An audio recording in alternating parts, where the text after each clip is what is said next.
Shalom, selamat pagi bagi kita semuanya. Haleluya. Puji Tuhan, kita bersyukur di mana di tahun 2021 ini kita tetap dalam penyertaan Tuhan, dalam perlindungan Tuhan. Mari pada minggu pertama ini kita mengawali segala sesuatu dengan ucapan syukur, dengan sukacita, dengan semangat dan roh yang menyala-nyala kepada Tuhan. Haleluya, kita akan bersukacita, memuji memuliakan nama Tuhan. Kita akan meninggikan nama Tuhan. Mari kita semuanya bangkit berdiri. Haleluya. Oh.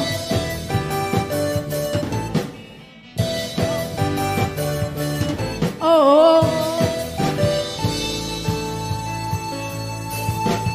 Masa laluku telah dibasuh darahmu, semua gagalku telah ditebus olehmu. Mengenalmu itu lebih dari segalanya, tinggal dalammu itu kebanggaanku. Ku berlari menuju harapan di depanku. Ku lupakan semua yang di belakangku. Ku mengarah kepada apa yang di depanku.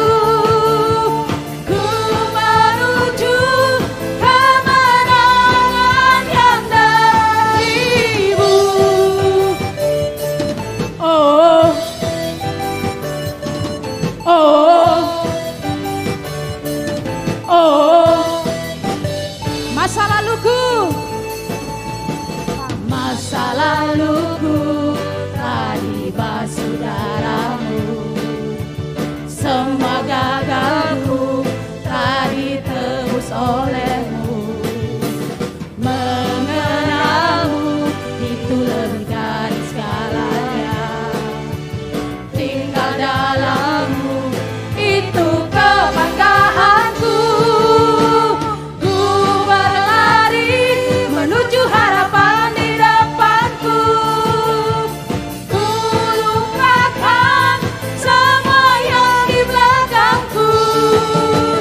Ku mengarah kepada apa yang di depanku.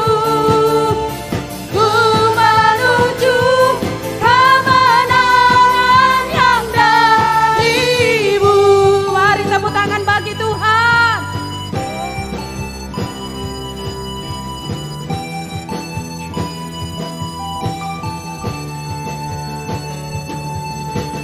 Oh, oh, oh,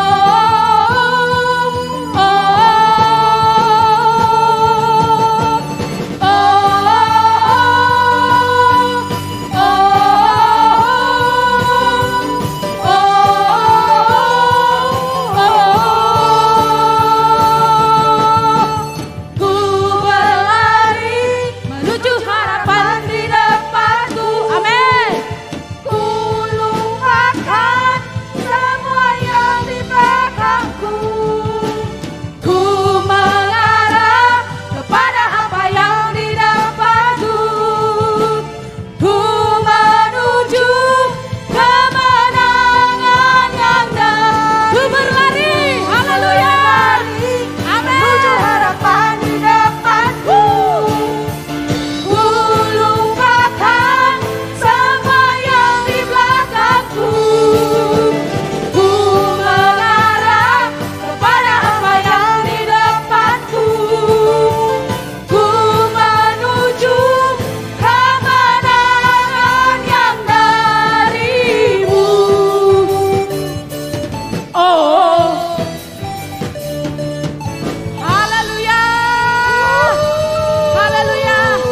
Kami percaya ada masa depan yang penuh harapan yang Tuhan sediakan bagi kami. Kami percaya bahwa Allah menuntun kami di hari-hari kami ke depan. Terima kasih ya Tuhan. Kami bersyukur kepadamu Tuhan, karena kami tahu Engkau tidak pernah membiarkan kami Tuhan. Di tahun yang baru ini Tuhan Yesus Bapa yang baik, kami memiliki iman bahwa Yesus selalu memegang tangan kami. Kami tahu Tuhan, segala yang terjadi saat ini tidak ada ketidakpastian, tetapi kami percaya Engkau Tuhan senantiasa beserta kami. Engkau Allah Immanuel yang tidak pernah meninggalkan kami. Terima kasih ya Tuhan Yesus. Engkau datang Tuhan Yesus ke bumi ini supaya kami Tuhan beroleh kelimpahan dalam segala sesuatu. Terima kasih ya Tuhan Yesus Bapa yang baik. Haleluya. Silakan duduk Bapak Ibu yang terkasih. Kita akan memuji menyembah Tuhan. Kita akan meninggikan nama Tuhan. Bahwa Yesus datang membawa kelimpahan bagi kita. Haleluya.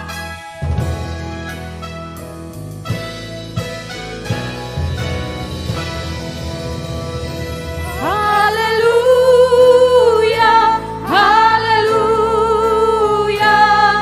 terpujilah Tuhan. Haleluya, haleluya, haleluya, amin.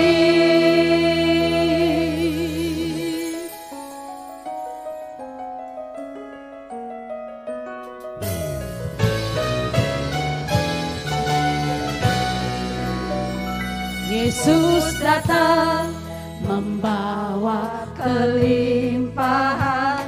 Yesus datang membawa kesembuhan.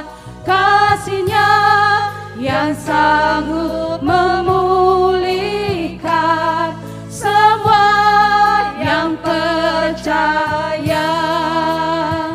Yesus datang membawa kelimpahan. Yesus datang membawa kesembuhan.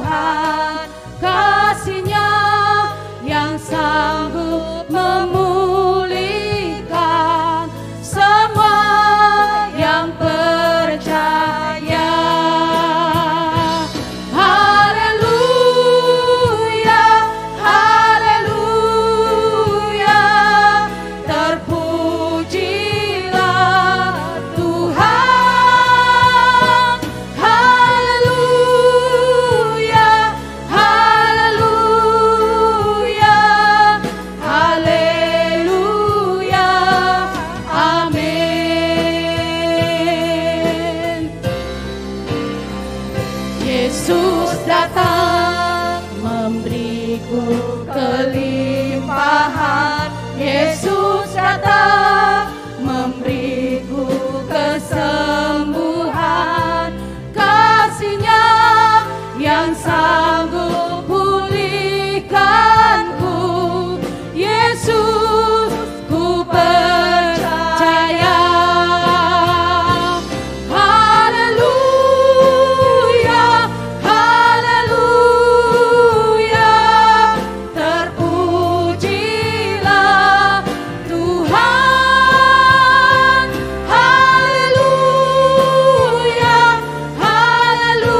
Engkau yang memberikan Tuhan Yesus kelimpahan bagi kami. Kau yang menyembuhkan kami ya Tuhan. Kau yang memulihkan hidup kami Yesus. Haleluya. Kami hendak bersyukur bagimu. Kami hendak memujimu. Oh, Kaulah Tuhan, Kaulah Raja yang layak disembah, yang layak ditinggikan. Kami bersyukur. Haleluya. Terpujilah Engkau Tuhan. Haleluya. Hormat syukur kami, hormat pujian kami, pengagungan bagimu Yesus. Haleluya.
Haleluya. Saudaraku, sebelum mendengarkan firman Allah, marilah kita berdoa.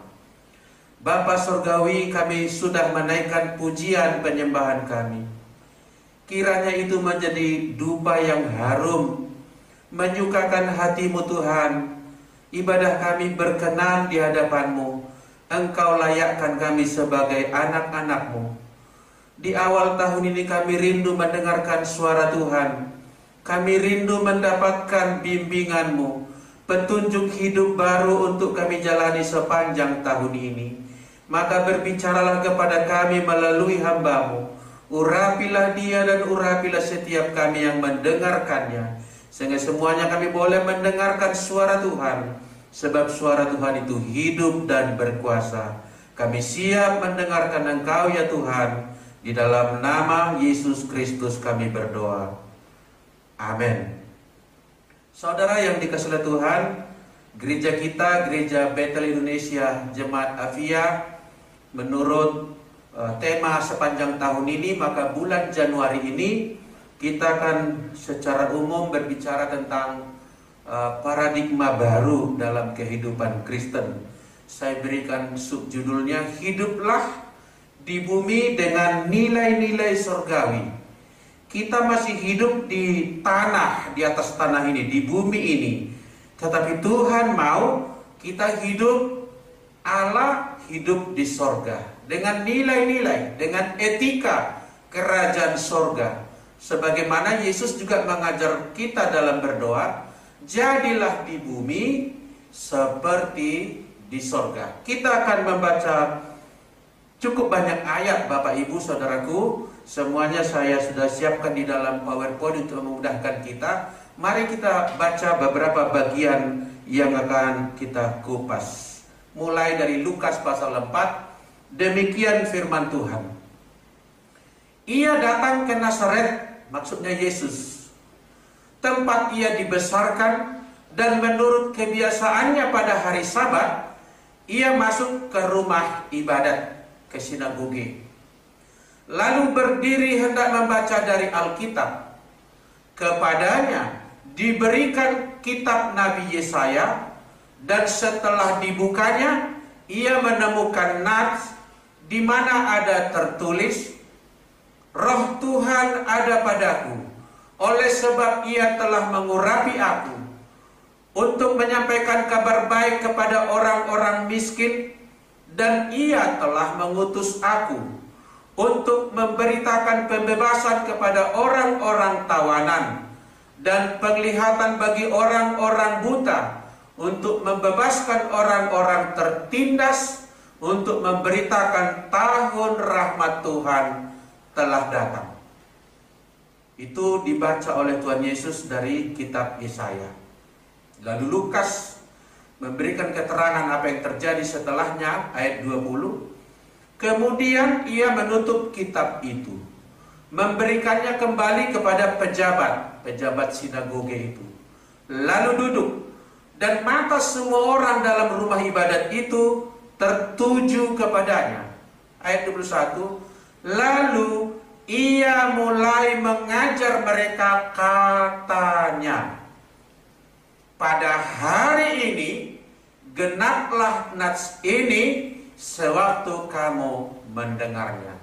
Artinya apa yang sudah dituliskan oleh Nabi Yesaya, sekarang ketika Yesus sudah datang ke dunia ini, genaplah apa yang dinubuatkan oleh Nabi Yesaya tentang apa yang dikerjakan oleh Mesias.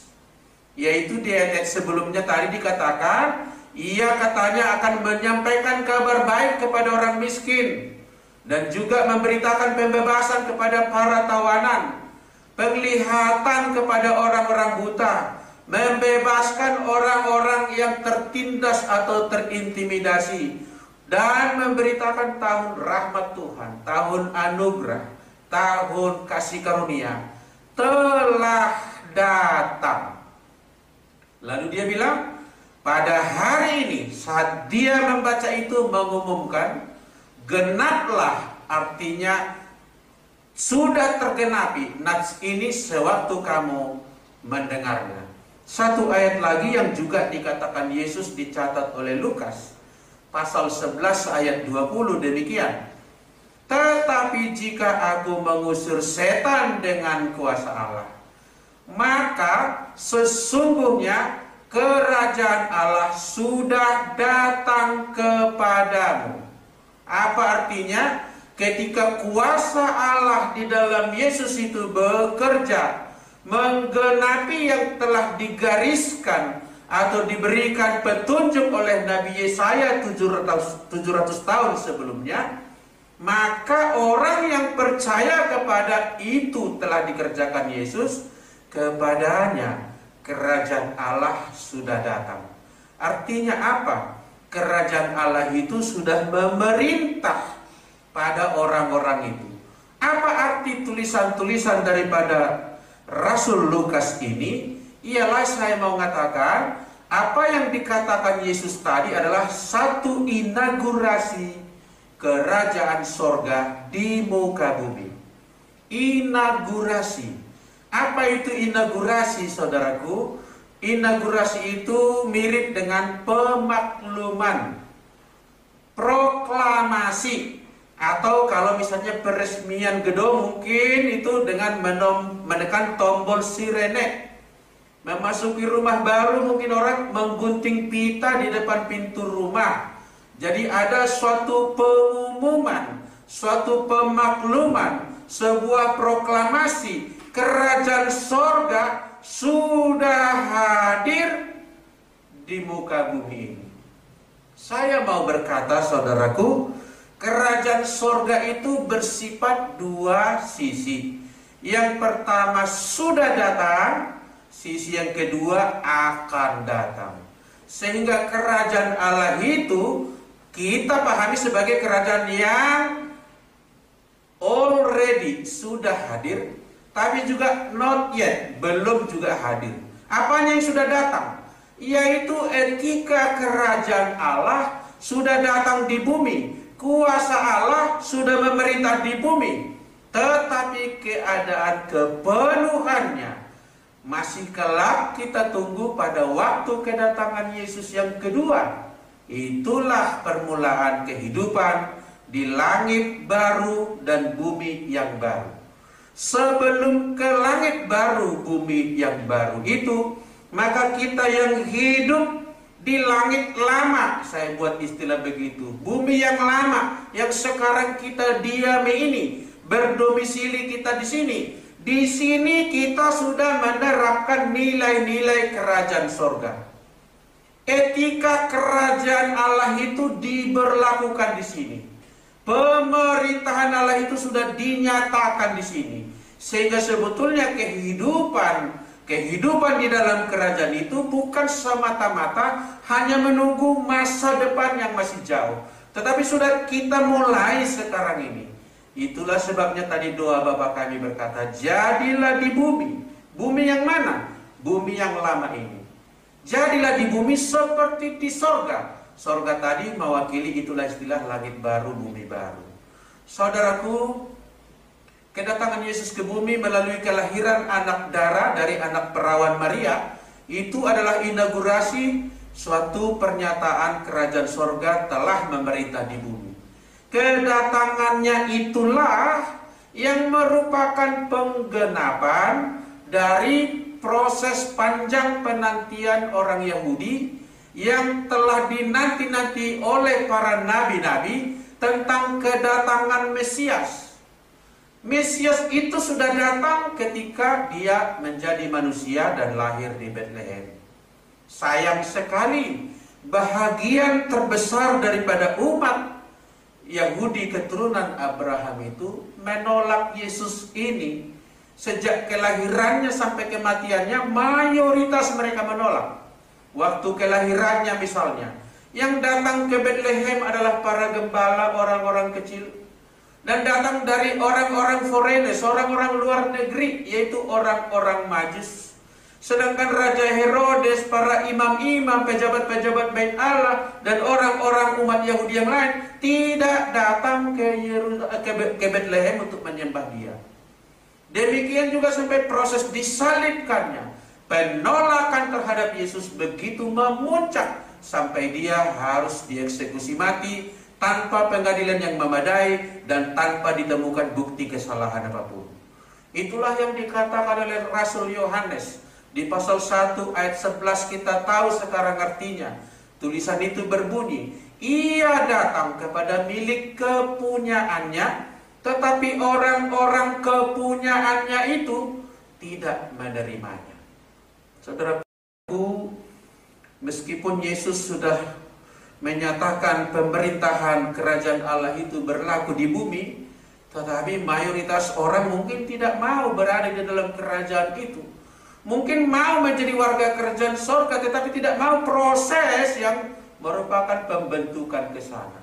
Saudaraku, memang untuk memasuki ke sana, kita tidak menyelonong tanpa ada proses yang terjadi, pembentukan yang terjadi, bahkan yang lebih lagi nyata, peremukan. Sebab kita harus menanggalkan manusia lama kita yang dikuasai oleh darah dan daging mewarisi dosa dan kutuknya. Harus memulai kehidupan yang baru dengan nilai kerajaan Allah, dan itu kita tidak bisa sendirian.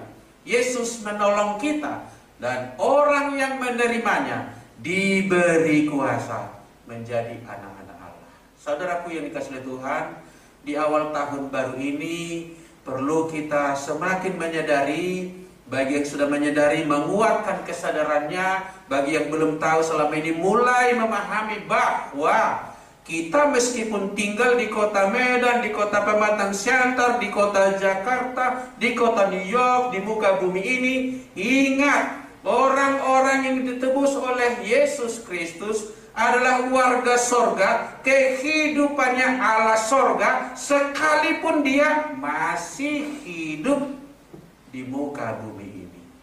Saudara, konsekuensi daripada pengumuman kerajaan Allah tadi, maka secara auto atau secara otomatis etika kerajaan sorga diberlakukan di bumi. Secara de facto, dulu secara de jure di perjanjian lama pun sebetulnya etika itu mestinya sudah diberlakukan. Tetapi sekarang pernyataan-pernyataan Yesus tadi bahwa pada hari ini genaplah nats firman ini ketika kamu mendengarnya, maka etika itu mulai dieksekusi, diberlakukan di tengah kehidupan kita di bumi ini. Itulah sebabnya Bapak Ibu, walau tadi saya katakan banyak ayat-ayat yang kita baca, akan saya rangkai sehingga ayat-ayat ini semuanya bersinambung. Itulah sebabnya Yesus berkali-kali di dalam Alkitab kita temukan menyatakan suatu kalimat demikian. Saya buat di sini, tetapi aku berkata kepadamu. Yang tadi pada hari ini genaplah nats firman ini ketika kamu mendengarnya. Suatu pernyataan kedua yang sering diucapkan Yesus juga adalah, tetapi aku berkata kepadamu. Kita ambil beberapa ayat dari Injil Matius untuk kita melihat apa yang dikatakan Yesus tadi. Matius 5 ayat 21 sampai 22. Kita lihat ini bagaimana Yesus mengadakan switching, perpindahan dari etika yang lama kepada etika yang baru. Kita lihat ayat 21. Tetapi kamu telah mendengar yang difirmankan kepada nenek moyang kita. Apa itu? Jangan membunuh. Siapa membunuh harus dihukum. Ayat 22. Tetapi aku berkata kepadamu. Nah ini pernyataan Yesus. Kamu sudah mendengar firman bahwa orang yang membunuh, katanya jangan membunuh. Siapa yang membunuh harus dihukum. Tetapi ada lagi penekanan baru. Aku berkata kepadamu, setiap orang yang marah terhadap saudaranya harus dihukum. Tidak hanya membunuh, tidak hanya menembak, menikam, menjebloskan ke dalam jurang dan lain sebagainya, menyuntik mati, tetapi setiap orang yang marah terhadap saudaranya. Tentu ini marah yang tidak kudus ya. Kalau kita marah kepada dosa kawan itu juga baik, tapi marah artinya disertai dengan kebencian, itu harus dihukum. Siapa yang berkata kepada saudaranya kafir, artinya ditolak orang itu dan direndahkan sedemikian rupa. Harus dihadapkan ke mahkamah agama. Dan siapa yang berkata jahil harus diserahkan ke dalam neraka yang menyala-nyala. Lihat di sini etika kerajaan Allah yang diumumkan oleh Yesus mempunyai standar yang lebih tinggi daripada apa yang diajarkan para nabi-nabi, para ahli-ahli kitab suci, para ahli-ahli Taurat di Perjanjian Lama. Ada suatu penekanan yang going up, meningkat menuju kesempurnaan. Satu lagi kita lihat Matius 5 ayat 31. Telah difirmankan juga, kata Yesus, siapa yang menceraikan istrinya harus memberi surat cerai kepadanya atau surat talak. Musa melaksanakan itu. Tetapi aku berkata kepadamu, nah ini penekanan baru. Setiap orang yang menceraikan istrinya kecuali karena zina, ia menjadikan istrinya berzina. Dan siapa yang kawin dengan perempuan yang diceraikan, ia berbuat zina. Ada suatu kualitas yang meningkat tentang etika kerajaan Allah. Memang etika kerajaan Allah itu lebih tinggi daripada kerajaan-kerajaan dunia ini. Satu bagian lagi kita lihat Matius 5 ayat 38, sebetulnya banyak sekali di Matius 5 itu. Ayat 38. Kamu telah mendengar firman. Firman apa? Mata ganti mata. Ini kalau terjadi ketidakadilan, mata orang dirusak, maka harus diganti mata orang yang merusak tadi juga dirusak. Gigi ganti gigi.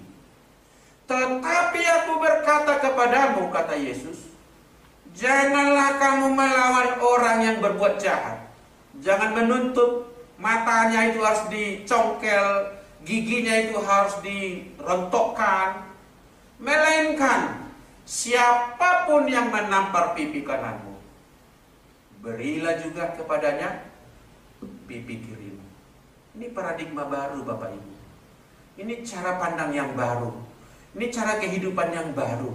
Inilah nilai yang dianut oleh penghuni langit baru, bumi baru, meskipun dia masih tinggal di langit lama, bumi yang lama.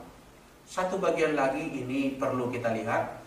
Matius 5 ayat 43. Kamu telah mendengar firman. Firman apa? Kasihilah sesamamu manusia. Ya, bagus.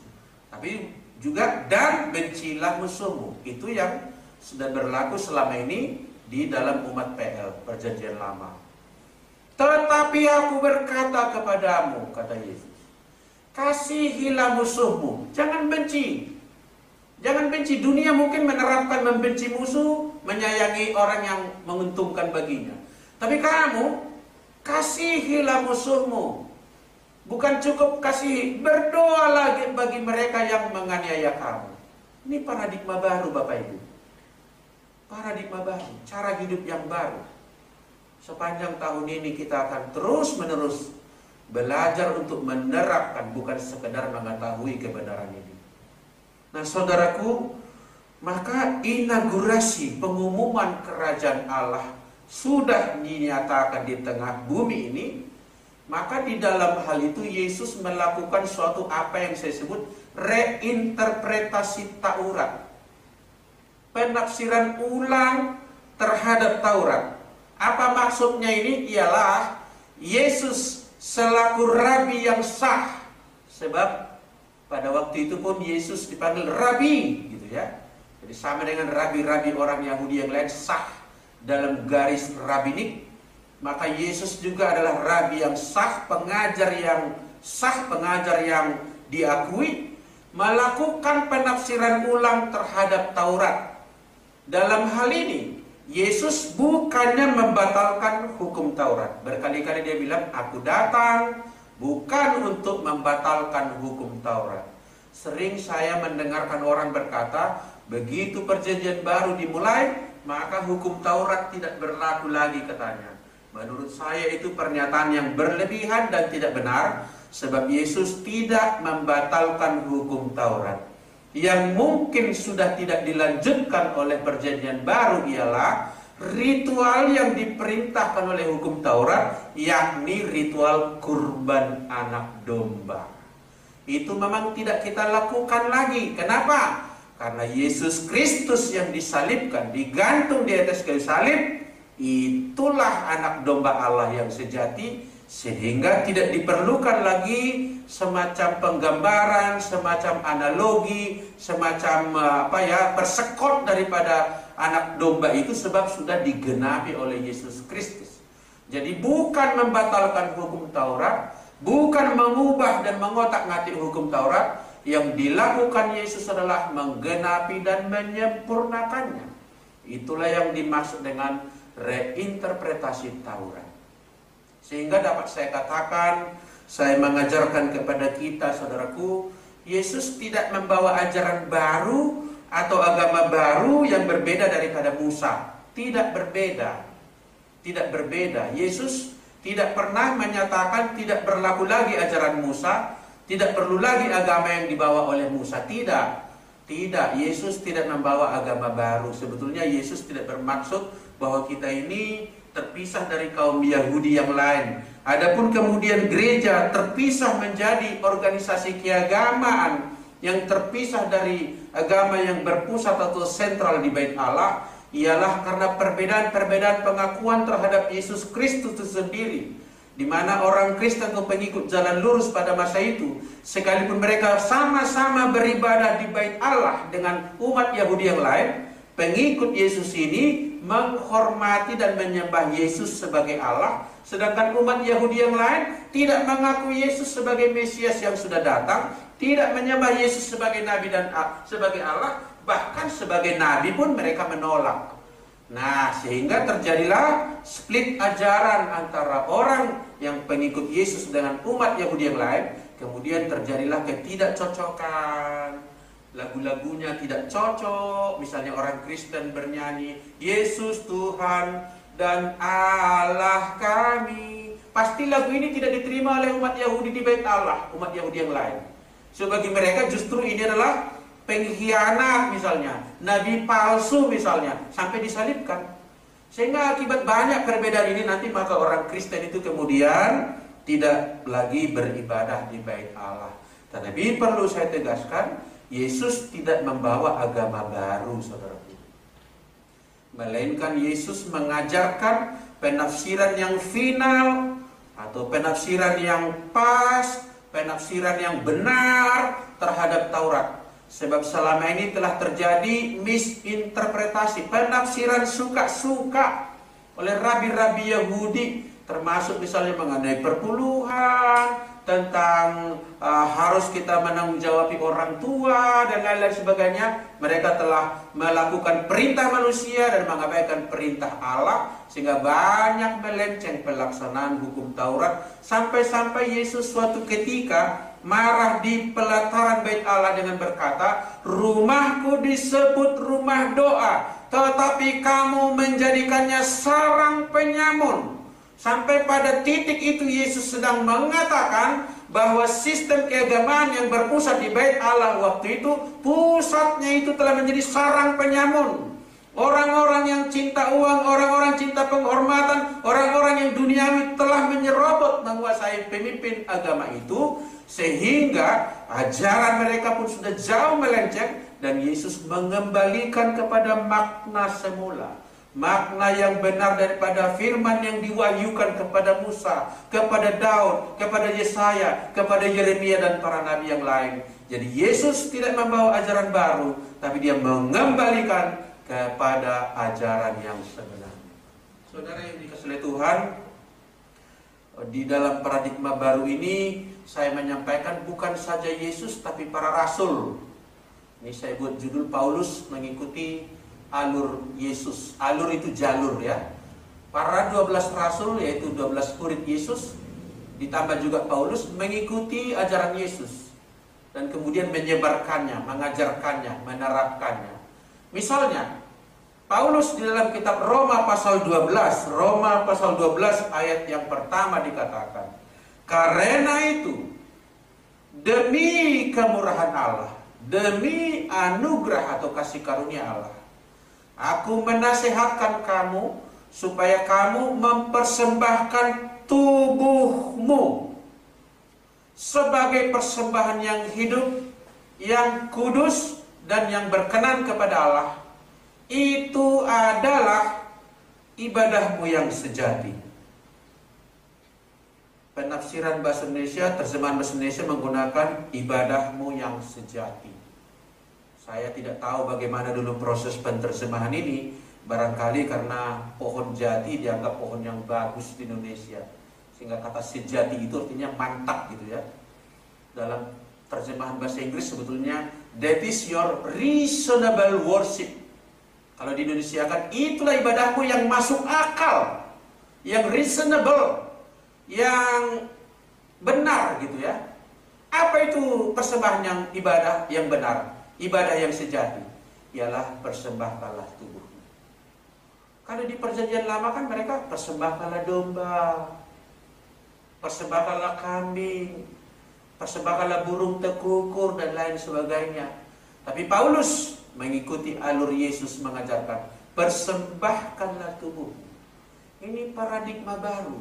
Tidak ada gunanya sebetulnya membawa hewan yang terbaik ke bait Allah kalau kita hidup dengan tubuh kita ini melakukan kecemaran, hidup di dalam tubuh ini melakukan pemberontakan kepada Allah, maka ibadah tadi menjadi ibadah yang duniawi, yang tidak diakses oleh Allah dan tidak mempunyai nilai atau meaning apapun di dalam kekekalan. Jadi Paulus mengajarkan juga paradigma baru. Jadi gereja kita sepanjang bulan ini akan banyak mengupas tentang cara pandang baru dalam kehidupan ini. Paradigma itulah cara pandang, perspektif atau sudut pandang ya. Bagaimana kita mencermati kehidupan dalam semua hal ya, bukan hanya dalam ibadah. Bagaimana kita mencermati situasi pandemik, harus ada cara yang baru. Nggak boleh dengan cara beribadah yang lama terus. Mulai harus kita kembangkan diri cara-cara yang baru. Bagaimana kita bersosialisasi dengan cara yang baru. Bagaimana kita menerapkan nilai-nilai etika yang baru. Sebab misalnya sekarang anak-anak sekolah ujian secara online. Dan sekarang anak-anak juga ujian bisa nyontek sebetulnya. Tinggal tanya di Google semuanya. Ini perlu kita reinterpretasi lagi bagaimana cara mengajar dan menguji yang baik saat ini.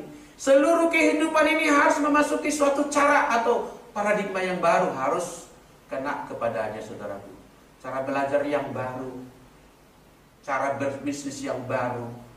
Nggak tahu ini menjadi blessing juga corona ini. Memaksa kita berubah saudaraku. Jangan lihat corona hanya sebagai sisi buruknya, tapi sisi baiknya kan kita menjadi banyak perubahan-perubahan terjadi. Saudara yang dikasihi oleh Tuhan, Paulus sama dengan Yesus mengajarkan nilai-nilai yang baru. Nggak boleh nilai yang lama dipertahankan. Selanjutnya Paulus di ayat kedua berkata, janganlah kamu menjadi serupa dengan dunia ini. Larangan dari Paulus adalah jangan menjadi serupa dengan dunia ini. Meskipun kita tinggal berdampingan dengan dunia ini, berbisnis dengan orang-orang di dunia ini, enggak juga kita mendadak dengan berbisnis dengan malaikat, enggak juga. Kita jual sayur sesama manusia di dunia ini. Kita tinggal di dunia ini, bertetangga dengan orang-orang lain. Tetapi kita tidak boleh menjadi serupa, tidak boleh mengimitasi dunia ini, tidak boleh meniru dunia ini. Sampai Paulus berkata, berubahlah oleh pembaharuan budimu. Berubah, change, sehingga kamu dapat membedakan manakah kehendak Allah, apa yang baik, apa yang berkenan kepada Allah, dan apa yang sempurna. Termasuk tadi gigi, ganti gigi, mata, ganti mata. Nah, kamu harus tidak boleh serupa dengan dunia ini. Kalau dunia menuntut pembalasan, maka kamu harus ingat seperti firman berkata, jangan menuntut pembalasan. Sebab pembalasan adalah hak Tuhan. Ini nilai etika baru. Jangan serupa dengan dunia ini. Saudaraku, maka saya tiba pada implikasi-implikasi daripada paradigma baru bagi kehidupan kita, baik kehidupan iman maupun kehidupan secara keseluruhan. Tahun 2021 ini marilah kita jangan hidup lagi sebagai seteru atau musuh Kristus. Ada firman-Nya loh saudaraku. Ada banyak orang Kristen, beragama Kristen, tapi seteru daripada Kristus. Bukan saya mengatakannya, tetapi Paulus berkata di kitab Filipi. Karena seperti yang telah kerap kali atau sering kali kukatakan kepadamu, dan yang kunyatakan pula sekarang sambil menangis. Kunyatakan sambil menangis. Menangisnya itu punya arti loh. Memberi penekanan. Saking bergumulnya Paulus, sedihnya dia melihat umat di kota Filipi yang mungkin dari permukaan luar nampaknya Kristen, tapi kalau jubahnya dibuka ternyata mereka hidup bertentangan daripada ajaran Kristus. Sampai-sampai Paulus sambil menangis, banyak orang yang hidup sebagai seteru salib Kristus. Seteru itu musuh, oposisi, bertolak belakang dengan ajaran Kristus itu sendiri. Apakah mereka tidak beragama Kristen? Beragama Kristen. Beragama Kristen. Coba kita hubungkan ayat ini dengan tulisan Paulus juga kepada Timotius. 2 Timotius 3:5-8. Perhatikan baik-baik ini, sebab fenomena ini terjadi di kalangan Kristen manapun, sampai akhir zaman ini pun hal ini ada. Apa katanya? Secara lahiriah mereka menjalankan ibadah, tetap ibadah. Hari Minggu, perayaan-perayaan, dia mengikuti gitu, Natal. Tetapi pada hakikatnya mereka memungkiri kekuatannya. Jauhilah mereka. Kenapa? Maksudnya bukan jauhi benci, tapi jangan kamu menjadi serupa dengan mereka. Ambil jarak, social distancing secara rohani. Sebab di antara mereka terdapat orang-orang yang menyeludup ke rumah orang lain dan menjerat perempuan-perempuan lemah dengan syarat dengan dosa dan dikuasai oleh berbagai nafsu, dan walaupun selalu ingin diajar namun tidak pernah dapat mengenal kebenaran. Beribadah, tapi malah memperdaya perempuan-perempuan, entah kekayaannya, entah kemolekannya. Terjadi waktu itu di kota yang dimana Timotius melayani, di kota Efesus. Saudaraku yang dikasih itu sama dengan Efesus yang lain, sebab Efesus waktu itu adalah kota yang penuh dengan kemaksiatan begitu rupa, dan rupa-rupanya orang Kristen rajin beribadah, rajin juga maksiat gitu ya. Sama, itu dikatakan oleh Paulus seteru salib Kristus. Mereka beribadah tapi memungkiri tujuan daripada ibadah itu, yaitu menerapkan nilai hidup baru. Hati-hati saudaraku, sudah lama orang bijak pengamsal. Amsal itu adalah kata-kata bijak yang sudah didalami, dikaji, nilai benarnya tidak diragukan lagi. Amsal 14 ayat 12 berbunyi, ada jalan yang disangka orang lurus, tetapi ujungnya menuju maut. Kalau di permulaan jalan itu sudah diketahui jalan itu menuju maut, enggak dijalani orang, saudaraku. Justru karena rasa-rasanya ini menuju sorga ini gitu. Rasa-rasanya jalan yang benar ini. Kan kita beribadah, kan kita ikuti tradisi kekristenan gitu. Kita ini perpuluhan, kita kan berdoa, kita membaca Alkitab. Tetapi hidupnya menjadi seteru salib Kristus. Saudaraku, Yesus sendiri pernah berkata, "Enyahlah engkau daripada aku," katanya. "Aku tidak kenal kamu. Kamu adalah pembuat kejahatan." Secara permukaan mereka adalah orang yang percaya, tetapi pada hakikat kehidupannya mereka bertolak belakang. Saudara yang dikasihi oleh Tuhan, saya tiba pada semacam personal note, harapan-harapan kita, semacam nasihat rohani bagi kita semua, saudaraku yang beribadah maupun mengikuti tautan ibadah ini. Iman Kristen itu bukan satu konsep secara doktrin saja. Nggak cukup hanya menghafal doa Bapa kami, nggak cukup, sudah hafal pengakuan iman, sudah hafal 10 hukum Taurat, sudah hafal beberapa bagian ayat kitab suci. Nggak cukup begitu. Iman Kristen itu harus jatuh kepada praktikal, diterapkan. Bahkan sering saya di kampus pun mengajar, saudaraku, ujung daripada semua ilmu adalah penerapan. Tanpa diterapkan, ilmu itu tidak bisa diuji kebenarannya. Harus diterapkan. Jadi kita orang Kristen ini nggak boleh hidup agamawi secara konsep-konsep saja. Misalnya Tritunggal adalah, apapun saudara itu kalau hidupnya tidak sesuai dengan ajaran yang dimaksud oleh Allah Tritunggal itu, tidak ada gunanya. Terakhir, kelak Yesus datang menyatakan konsumasi kerajaan sorga, kepenuhan, puncak, kesempurnaan kerajaan sorga. Pada kedatangannya yang kedua kelak. Kedatangan yang pertama tadi adalah inaugurasi, pengumuman kerajaan Allah telah dimulai di bumi. Dan ketika kedatangan yang kedua nanti dia datang untuk mengakhiri sistem di dunia ini. Lalu orang-orang yang telah menerapkan nilai-nilai baru, nilai-nilai sorgawi, ajaran kerajaan sorga, etika kerajaan sorga yang telah dijalankannya di bumi ini. Artinya ajaran Yesus diterapkan, maka orang-orang yang sedemikian itulah yang dievakuasi ke langit baru dan bumi yang baru. Tidak otomatis ya. Saya selalu berguyon kalau mengajarkan gitu ya. Jangan dikira nama Yesus itu semacam password memasuki pintu gerbang surga. Jangan dijadikan nama Yesus semacam passcode, semacam masuk ke Zoom gitu. Kita masukkan passcode-nya, kita bisa masuk ke dalam. Lalu seseorang di pintu gerbang surga mengatakan nama Yesus Kristus gitu. Lalu pintu surga otomatis terbuka. Tidak demikian saudaraku.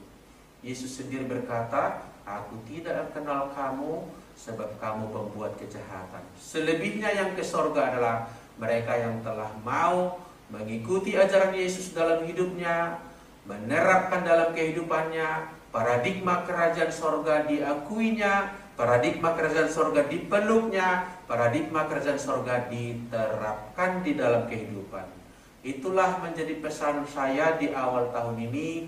Semoga kita berjalan beriring, berjalan bersama-sama untuk menerapkan nilai-nilai kerajaan sorga di tengah bumi di mana kita berada. Jadilah di bumi seperti di sorga, dan jadilah saksi Kristus. Tahun ini adalah tahun permulaan baru bagi kita untuk menghidupi ajaran Kristus. Mari kita berdoa. Terima kasih Tuhan, kami bersyukur jikalau di awal tahun ini kami boleh mendengarkan sabda Tuhan yang hidup, sabda Tuhan yang tidak pernah ketinggalan zaman, firman Allah yang selalu relevan bagi kami. Terpujilah Tuhan yang telah menyimpan kebenaran, ajaran tentang paradigma baru kehidupan tersimpan di dalamnya. Kalau hari ini kami menggali sebahagiannya, kiranya Tuhan menerangi hati dan pikiran kami, dan Tuhan memberikan kami kemampuan sehingga apa yang kami dengarkan dapat kami lakukan, agar nama Tuhan ditinggikan, nama Tuhan dipermuliakan. Di dalam nama Tuhan Yesus Kristus kami berdoa dan kami mengucap syukur. Haleluya. Amin. Bapak Ibu, ini di awal tahun sekaligus minggu pertama di bulan Januari ini kita akan melakukan sakramen perjamuan kudus, saudaraku. Maka saya mempersilakan Bapak Ibu yang di rumah untuk menyiapkan roti, menyiapkan air anggur, sirup anggur, untuk kita bersama-sama melakukan komuni, melakukan perjamuan kudus. Walaupun layanan ini tersambung secara daring, kuasanya tetap sama bagi kita, sebab firman Allah yang menguduskan perjamuan kudus kita ini.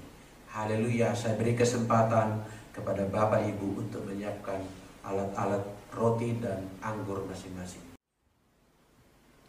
Baik Bapak Ibu, kita lanjutkan dalam suasana sakral dalam perjamuan kudus. Barangkali saudara di rumah tidak dalam posisi berdiri, tapi saya meminta setidaknya duduknya lebih tegak, membedakan dengan cara duduk kita yang lain untuk memposisikan suatu kekhususan di dalam perjamuan kudus. Sebab makan dan minum perjamuan kudus bukanlah makan dan minum biasa seperti yang kita lakukan sehari-hari. Melakukan perjamuan kudus adalah melakukan persekutuan dengan tubuh dan darah Kristus. Sehingga meskipun yang kita makanlah roti dan anggur, tetapi sesungguhnya yang kita kecap secara rohani adalah persatuan, manunggaling, ya, persekutuan dengan Yesus Kristus, yaitu tubuh dan darahnya yang menjadi keselamatan kita. Haleluya.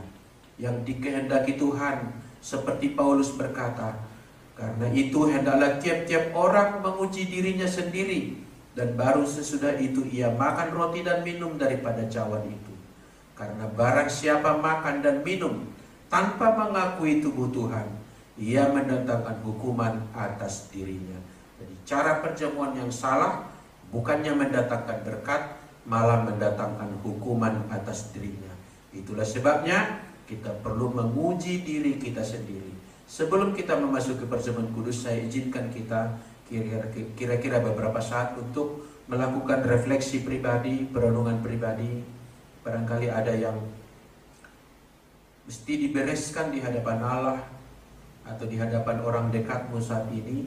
Mari berberes-beres, menguji diri sendiri agar kita dalam suasana layak bersekutu dengan tubuh dan darah Kristus. Haleluya.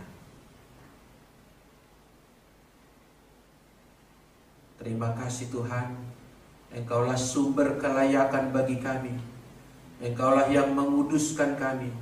Kiranya Engkau memandang kami dalam kasih karunia-Mu, sehingga kami Engkau buat pantas bersekutu dalam perjamuan kudus ini.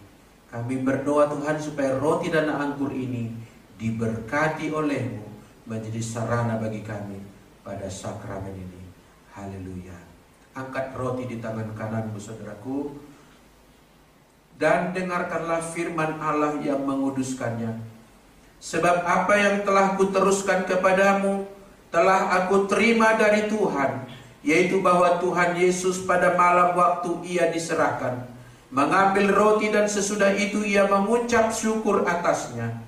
Ia memecah-mecahkannya dan berkata, inilah tubuhku yang diserahkan bagi kamu.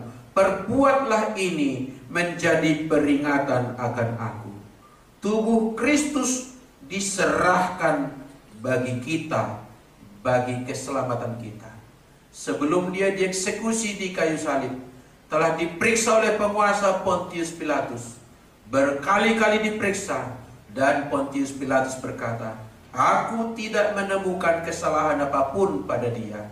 Sehingga sebetulnya dapat dipastikan Yesus dihukum mati, tidak mempunyai salah apapun. Lalu kenapa dia dihukum mati? Kenapa dia harus dipaku? Kenapa dia harus disalibkan? Ialah karena dosa dan pelanggaran kita. Ialah karena tabiat keberdosaan kita.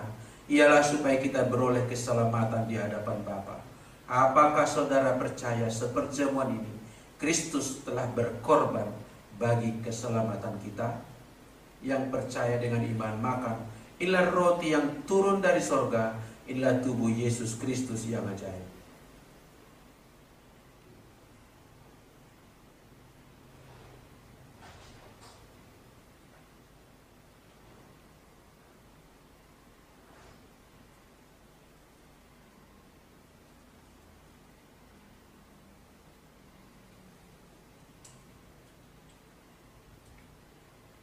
Siapkan cawan di tangan kanan kita dan kita angkat, dan dengarkanlah firman Tuhan.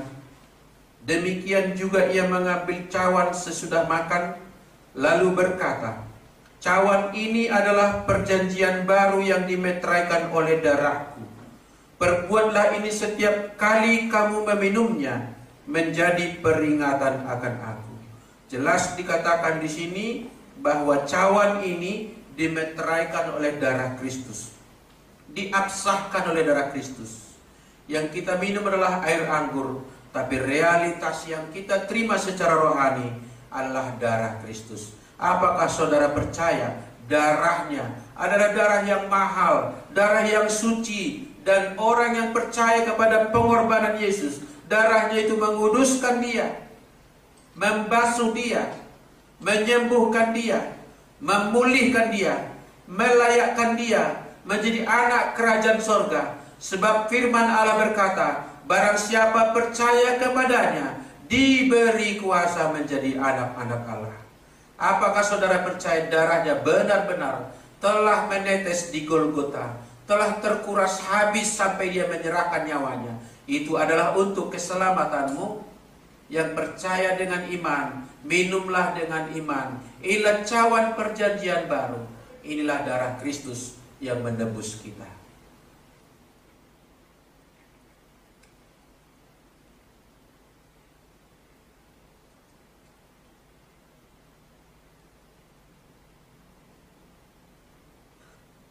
Saya suka istilah bahasa Jawa manunggaling kaulo Gusti. Kita sebetulnya manunggaling dengan Allah di dalam Yesus, bersekutu dengan Allah. Itulah yang dahulu diminta oleh Musa, saudaraku. Jangan suruh aku pergi kalau engkau tidak beserta aku, katanya. Dengan apakah gerangan dibedakan aku dan umatmu ini dari semua bangsa yang ada di muka bumi? Ialah jika engkau ada di tengah-tengah kami. Yesus Kristus, salah satu namanya adalah Immanuel. Di dalam perjamuan kudus, maka Immanuel itu mempunyai makna yang sangat luar biasa. Dia ada di dalam kita dan kita ada di dalam Dia. Mari kita berdoa dan bersyukur. Terima kasih Tuhan buat pengorbanan Yesus di kayu salib. Terima kasih pengorbanan itu berkuasa menyelamatkan kami, melunasi dosa kami, menebus kami menjadi milik Allah, dan mempersiapkan kami menjadi warga di langit baru dan bumi yang baru. Engkau persiapkan kami untuk mendapatkan kemurahan hati Allah, sebab di mana Yesus berada, di sanalah kami berada. Terima kasih Tuhan, terima kasih buat perjamuan kudus ini. Kami bersyukur, kami berterima kasih. Haleluya. Amin.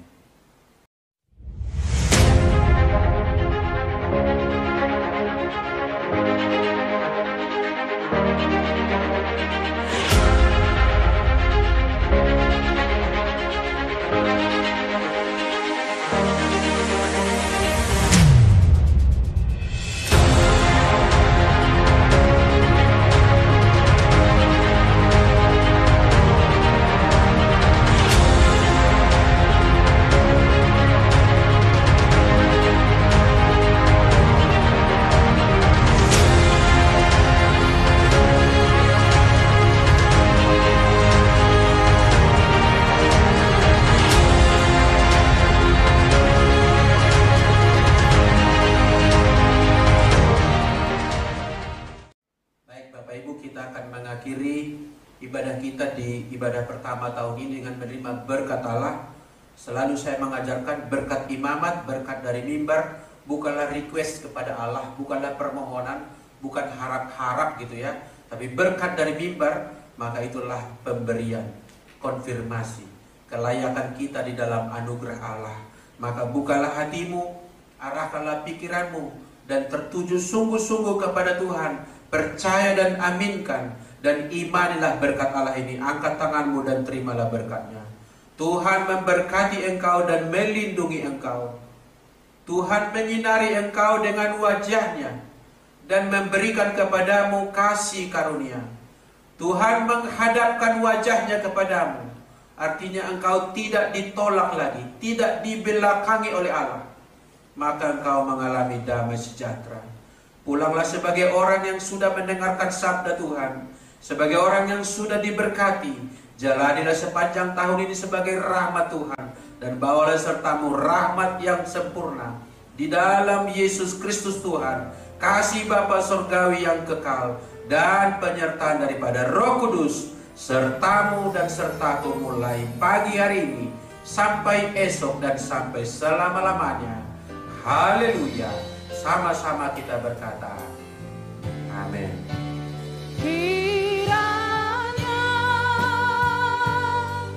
Engkau memberkati aku berlimpah-limpah dan memperluas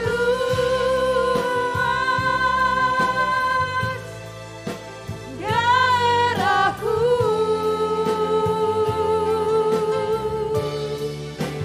dan kiranya tanganmu menyertai aku dan